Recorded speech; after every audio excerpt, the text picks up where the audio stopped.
18 years of him being my best. Oh man, don't do it. I can't do it. In short, no, Striker really isn't doing okay. You guys have seen him from like the very first reptile feeding videos on my channel. Now recently I was chatting with my vet, Dr. Alec Brown. Now, if you're wondering why I'm sitting on the floor and you don't know what I'm talking about, Striker is my 18-year-old leopard gecko. You guys have seen him in a tank that was sitting behind me. Unfortunately, I had to change his setup. And for those of you who I shocked during that intro, I don't mean to. Striker is mostly okay. I'll be updating him throughout the video, but I did want to form this video to update you guys on what is happening to the OG, the main man, Striker. Now, if you've never been here before, my name's Mike Taitula. I make videos, I put them on the internet, mostly reptile related. So if you're interested in reptiles, amphibians, builds, all the kind of stuff that you see right now, make sure you click subscribe, ding the notification bell next to it. That way you get notified every single time I post a video. And of course, leave a like if you want to see more kind of run and gun style videos like this. And for those of you who haven't been following the channel forever, this is Striker. This is the main man, the myth, the legend, the oldest reptile that I own, and he is not doing perfectly, but as you can see, he is still kicking and he's still looking pretty good actually. But you might be asking yourself, okay, if he's doing well, then why are you making this video, Mike? There's obviously a reason, and there is. And that is to bring up a larger topic of bioactive and naturalistic setups for your animals. I'm not going to be going totally in detail into it in this video, but if you guys have been following me on Instagram, then you'll have seen my last few days I've been posting pros and cons to bioactive, and that is primarily why, because Striker has recently moved from his old bioactive tank to a very bare bones bin setup, just as a standard hot side, cold side water dish. And now, based on the rest of my room, you might be wondering why the heck would I do that? What's going on? Well, fear not, this isn't a very new development. Striker has actually been in that bin for about 2 months now, and I just haven't updated you guys quite yet because I really didn't know what was gonna happen. Allow me to explain. This setup is not all that new to Striker. He has been in it for about a month and a half now, and it is definitely the better option for him. I'm going to leave the bioactive topic mostly out of it. I'm not gonna back up anything I say. That's gonna be for one of the upcoming videos on the channel. In this episode, I'm just updating you guys on Striker and sharing the information that I have to share. So what is that information, you ask? And allow me to tell you. Now, recently I was chatting with my vet, Dr. Alec Brown, about what's happening with Striker and what might be going on, because he had been quite lethargic recently. He is still eating, but he just doesn't seem to be moving around all that much. Little did I know, it was because he couldn't actually move. His back legs are kind of not frozen because they do still work, but they're much slower. Like even when he tries to scram away if I happen to scare him, it's mostly just kind of a Bugs Bunny effect. Then his front arms move, his back legs do not. I don't want to just come to you guys saying that, oh yeah, Striker's gonna die.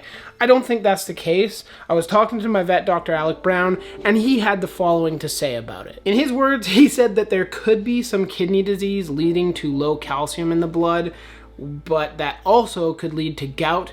However, he doesn't think that is really a huge possibility because there's no swelling. There's none of the other signs of gout that he is showing. Potentially, he also said it could be trauma or a spinal fracture, and knowing Striker, I don't think that is the case either, because I know his tank was built very sturdily and nothing fell on him, so that's kind of crossed out. And finally, and simply what I think it is just very old age and potentially like a degenerative joint disease, which there's nothing I can do anything about. He also mentioned that blood work, x-rays, and maybe an ultrasound, I'm reading off my phone because I don't want to mess this up, could lead to a potential diagnosis. But honestly, his recommendation was to me, just keep him happy. Typically, the diet in leopard geckos especially is the first thing to go, and when that goes, then you know it might be time to assess the quality of life and potentially act on that. Fortunately for me, Striker is still a very voracious eater. I don't think there's too much I really have to worry about. He gets so hyped, I can hear him like trying to run around. There you go. Good man. There you go. Well, I guess this has turned into a Striker feeding video. See? I don't think there's much question as to whether he has an appetite or not. There you go. Now, I understand he's not supposed to be part of this video, but Vulcan is also very hungry, so I will feed him as well. Come on, over here.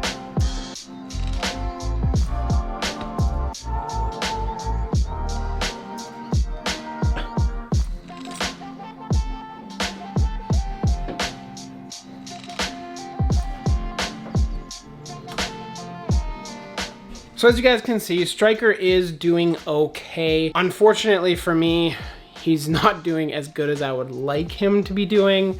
Of course, it breaks my heart moving him from such a nice bioactive, as we'll talk about later in another video, but a nice naturalistic tank, and to see him in something like that after 18 years of him being, as sad as it is to say, one of my best friends for that amount of time, because I basically, when I was a kid, got bullied a whole bunch, and he was the one that I would come back and like sit on my bed with and either just cry or be very thrilled that something exciting happened today or something like that. He was always the ear. He was my dog. Like most of you guys have a dog out there or a cat or something like that that you guys love to death and tell all your crazy stories to, but that was Striker for me. 18 years of him being my best. Oh man, don't do it. I can't do it.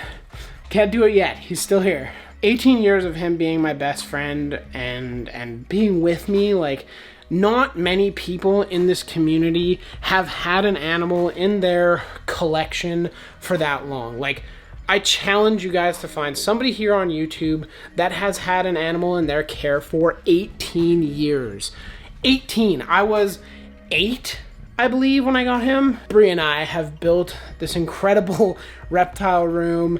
We have kept him in several different iterations of naturalistic tanks, several of which you guys have seen on the channel here. And it's very important to me that I keep you guys in the loop as to what's happening, what's going on. I don't even know if this is really the video that I wanted to make. Like I mentioned, I will be making that video about bioactivity and how it's not always the answer, and Striker is the main reason. There's a lot of cons to keeping bioactive setups and to allowing that to happen. I let Striker go for probably too long.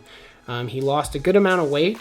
Thankfully, we've put it back onto him. It really upset me because he's the OG. He's the one that started me on this quest of a reptile room and really dedicating my life to this hobby and to you guys, YouTube. You guys have seen him from like the very first reptile feeding videos on my channel, from just everything. I don't want to get too sentimental. I'm sure most of you guys probably won't watch this. I guess, unfortunately, with old age comes diminishing telomeres and getting old. I am committed to giving Striker the best life possible and maintaining his integrity, I suppose you could call it. Just quality of life, really. He is my prized possession, my normal high yellow leopard gecko with the beautiful skull on the back of his head and just the most incredible lizard that I've ever known. I am committed to that. My vet is also here every step of the way. I can ask Alec for anything, especially when it comes to Striker, and he is very open about it, and that's what's nice, because unfortunately our feelings, our thoughts, lapse of judgment might occur because these are our babies. And yeah, there you go. You can see his back legs not working so well, but these are our babies. These are the ones that we are trying to take the best care of. Alec is committed to being that vet that will not BS me and will be very honest with me throughout the entire process. So if I reach out to him and he thinks that Striker is suffering, I will do what needs to be done, because this guy right here is the main man, the OG, and really what started it all for me. I hope you guys all enjoyed this little update of Striker and me. I hope you guys all have some refreshing comments. Feel free to share what you think in the comments down below. He is still chilling. Have a great rest of your weekend. I hope you guys enjoyed the video. If you did, click that like button. If you have any questions, comments, concerns, leave them in the comment section down below.